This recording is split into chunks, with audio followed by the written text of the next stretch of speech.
जय माता दी दोस्तों। वर्ल्ड बेस्ट मैजिक में आपका हार्दिक स्वागत है।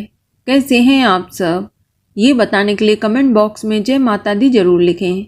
दोस्तों, आज हम बात करेंगे माँ दुर्गा के 8वें स्वरूप माँ महागौरी के बारे में कि हम किस तरह से माँ महागौरी को प्रसन्न कर सकते हैं।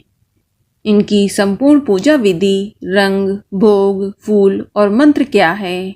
इसके अलावा हम आपको इस वीडियो में एक इच्छा पूर्ति उपाय भी बताएंगे, जिसे करके आप अपनी मनोकामना पूरी कर सकते हैं। साथ ही माँ महागौरी की कथा भी सुनाऊंगी।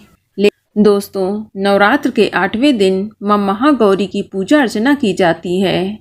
माँ महागौरी की पूजा से भक्तों के सभी कष्ट दूर हो जाते हैं। महागौरी आदि शक्ति हैं। इनके तेज से संपूर्ण विश्व प्रकाशमान होता है। इनकी शक्ति अमोघ फल प्रदान करने वाली है। इनका पूजन सौभाग्य में वृद्धि करने वाला है। देवी भगवत पुराण के अनुसार माँ महागौरी का वर्ण पूर्ण रूप से गौर अर्थात सफ़ेद है और इनके वस्त्र व आभूषण भी सफ़ेद रंग के हैं। माता का वाहन वृषभ अर्थात बैल है और माँ का दाहिना हाथ अभय मुद्रा में है और नीचे वाला हाथ में दुर्गा शक्ति का प्रतीक त्रिशूल है और महागौरी के बाएं हाथ के ऊपर वाले हाथ में शिव का प्रतीक डमरू है। डमरू धारण करने के कारण इनका नाम शिवा भी है। माँ के नीचे वाला हाथ अपने भक्तों को अभय देता हुआ वर मुद्रा में है। माता का यह रूप शांत मुद्रा में ही दृष्टिगत है। इनकी पूजा करने से सभी पापों का नाश हो जाता है। दोस्तों, माँ महागौरी की पूजा करते समय आपको गुलाबी रंग के वस्त्र पहनने चाहिए और आप सर्वप्रथम कलश की पूजा करें। इसके बाद सभी देवी देवताओं की पूजा करें। तत्पश्चात आप एक लकड़ी की चौकी लें और उसके ऊपर सफ़ेद रंग का वस्त्र बिछाकर माँ महागौरी की मूर्ति या फोटो स्थापित करें। माता को रोली अक्षत लगाएं और साथ ही माता को बेले का पुष्प चढ़ाएं या कोई भी सफ़ेद रंग का फूल अर्पित करें। इसके बाद माँ को नारियल का भोग लगाएं। दोस्तों, इस दिन आप माता को हलवा, पूरी और खीर का भोग लगाना चाहिए। इस दिन काले चने का प्रसाद विशेष रूप से बनाया जाता है।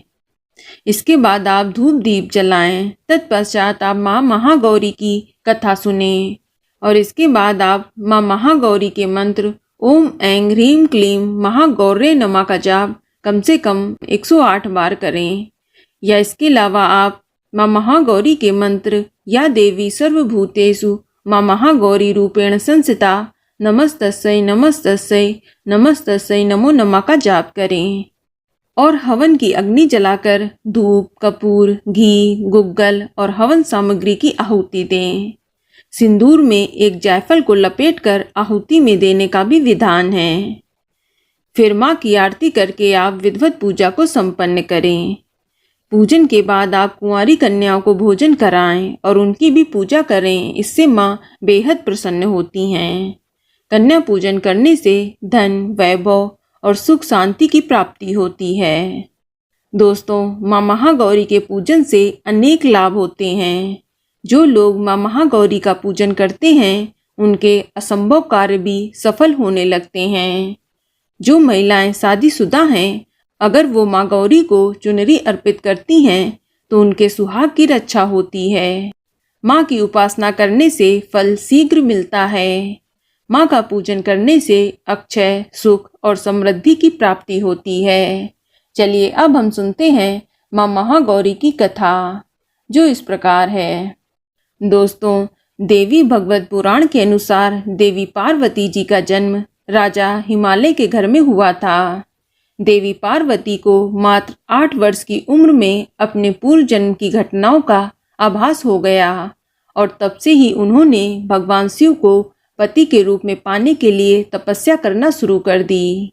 अपनी तपस्या के दौरान माता केवल कंदमूल, फल और पत्तों का आहार करती थीं।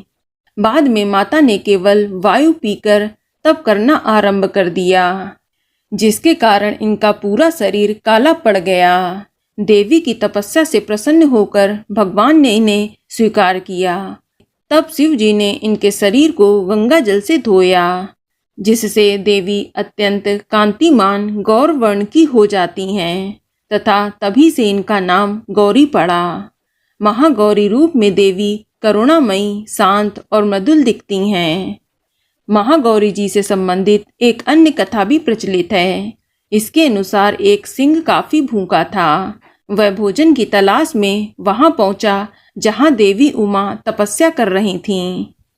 देवी को देखकर सिंह की भूख और बढ़ गई, परंतु वह देवी की तपस्या से उठने का इंतजार करते हुए वहीं पर बैठ गया।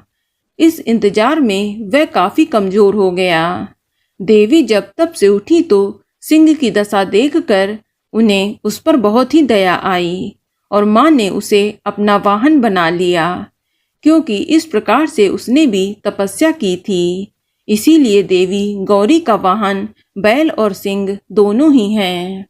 तो चलिए अब हम जानते हैं अष्टमी के दिन किए जाने वाले उपाय के बारे में। दोस्तों, आप अष्टमी की रात को माँ महागौरी की पूजा करते समय एक पान के पत्ते पर गुलाब के फूल की 7 पंखुड़ियाँ रखकर माँ महागौरी को अर्पित करें। ऐसा करने से लक्ष्मी आपके घर में हमेशा के लिए निवास करेगी। और इसके अलावा आप माँ महागौरी की पूजा के समय 5 तरह के मिष्ठान चढ़ाएं। जो भक्त माता को 5 तरह की मिठाइयों का भोग लगाकर कुंवारी कन्याओं में प्रसाद रूप में बांटते हैं, माँ महागौरी उनकी आय में आने वाली बाधा को दूर करती हैं और व्यक्ति अपनी मेहनत और योग्यता के अनुसार धन अर्जित करने में सफल होता है। तो बोलो माँ महागौरी की जय। तो दोस्तों, ये जानकारी आपको अच्छी लगी तो कमेंट में जय माता दी जरूर लिखें, और अगर आपका कोई सवाल हो तो उसे कमेंट बॉक्स में अवश्य पूछ लें। और इस वीडियो को लाइक करें, शेयर करें और साथ ही साथ चैनल को सब्सक्राइब करें। धन्यवाद।